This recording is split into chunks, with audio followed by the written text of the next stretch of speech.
ছাত্র জনতার অভ্যুত্থানে শেখ হাসিনা সরকারের শেষ ৫ বছরে দেশে ১৬,০০০-এর বেশি মানুষ খুন হয়েছেন, অর্থাৎ দৈনিক গড়ে ৯টিরও বেশি খুনের ঘটনা ঘটেছে।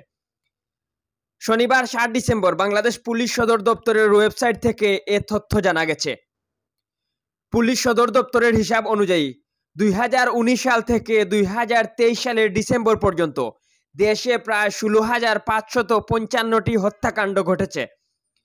পারিবারিক, সন্ত্রাসী বা দুর্বৃত্তের হাতে এসব খুনের ঘটনা ঘটে।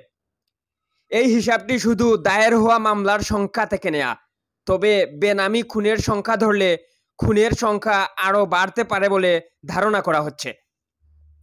এতে আরও দেখা গেছে, দেশে বছরে গড়ে খুনের ঘটনা ঘটেছে ৩,৩১১টি। এমনকি করোনা অতিমারির সময় ২০২০ সালেও প্রায় ৩,৫০০ খুনের ঘটনা ঘটেছে।